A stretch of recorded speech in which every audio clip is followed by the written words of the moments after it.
Basically আমার 2:30 থেকে তোমাদের হচ্ছে কি এনটিপিসি এক্সাম আছে, তোমাদের নাম মানে বেসিক্যালি আছে, কোনো অ্যাডমিট কার্ড বের করা হয়নি। তো ভেবেছিলাম তোমাদের অনার্সের সাজেশনটা পোস্ট করবো না 15-এরটা, বাট তাও তাড়াহুড়ো করে কয়েকটা কোশ্চেন একটুখানি দিয়ে দিচ্ছি, ভালো করে পড়বে যে কোশ্চেন্সগুলো বলছি। প্রথমে 20 মার্কসের প্রশ্ন হচ্ছে কি তোমরা এটা ভালো করে করবে। ফার্স্ট কথা, এই 4টে প্রশ্ন খুব ভালো করে করবে একদম। প্রাক আধুনিক চীন রাষ্ট্রকে একটি জেন্টি রাষ্ট্র হিসেবে আখ্যায়িত করা হয়। ক্যান্টন বাণিজ্যের বৈশিষ্ট্য এবং অবস্থানের কারণ, তাইপেক বিদ্রোহের প্রকৃতির ভালো করে করবে। দেন তুংশি পুনঃপ্রতিষ্ঠা কি প্রকৃত অর্থে রাজতন্ত্রের পরিবেশনা ছিল।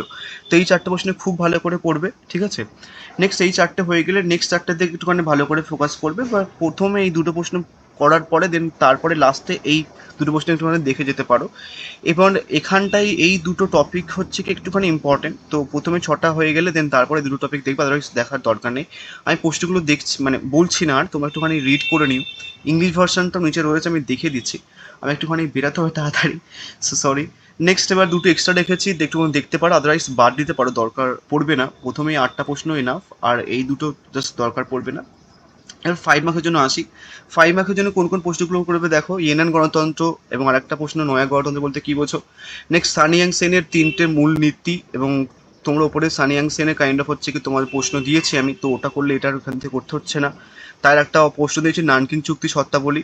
নেক্সট হচ্ছে কি তোমার কনফুসিয়াবাদ, চীনের কনফুসিয়াবাদ সম্বন্ধে টিকা লেখো, এবং চীনের মুক্তিদার নীতি এবং চীন কেন্দ্রিকতা বলতে কি বোঝো। বক্তার বিদ্রোহের প্রকৃতি বা প্রোটোকল, এবং তোমার চীনের বিদ্রোহের পটভূমি ও ফলাফল। এখানটায় না একটা কথা মেসেজ করতে পারে যে চীনের বক্সার বিদ্রোহের পটভূমি ও ফলাফল। নেক্সট চীনের ইতিহাসে লং মার্চের গুরুত্ব এবং নজরানা ব্যবস্থা বলতে কি বলছো, একটুখানি কমিয়ে দিচ্ছি প্রশ্ন। সব থেকে বেশি ইম্পর্টেন্ট 5 মার্কসের প্রশ্ন হচ্ছে কি নজরানা ব্যবস্থা, এটা সবার আগে করবে। তারপরে করবে হচ্ছে কি এখান থেকে এই প্রশ্নগুলো, ইউনিয়ন গণতন্ত্র এবং নয়া গণতন্ত্রের বলতে কি বোঝো। নেক্সট তারপরে করবে হচ্ছে কি তোমার কনফুসিয়াবাদ, দেন তারপরে করবে চীনের মুক্তিদার নীতি, এবং তারপরে হচ্ছে কি তোমরা এই নানকিং চুক্তির দিকে যেতে পারো, ঠিক আছে। তাহলে 1টা 2টো 3টে 4টে, এই 4টে প্রশ্ন খুব ভালো করে করবে। এই 4টে প্রশ্ন খুব ভালো করে করার পরে তারপরে হচ্ছে কি তুমি এই চীনের কেন্দ্রিকতাটা, এবং তারপরে হচ্ছে কি তোমরা করবে বক্সার বিদ্রোহ রিলেটেড, ঠিক আছে। এই দুটো, এই টোটাল 4 আর 2 6টা প্রশ্ন করলে কিন্তু হয়ে যাবে, বাদ বাকি প্রশ্নগুলো পরে দেখতে পারো। অ্যান্ড ইংলিশ ভার্সনটা একটু দেখে নাও, ইংলিশ ভার্সন রেখে দিয়েছি আমি। অ্যান্ড তারপরে এটা 5 মার্কসের প্রশ্ন। ওকে ওকে। সো এই প্রশ্নগুলো একটুখানি ভালো করে দেখেছিও, এবং কেমন হয়েছে পরীক্ষা পরে জানিও। ডিএসসি 15-এর আমি বেরিয়ে গেলাম, সো থ্যাংক ইউ।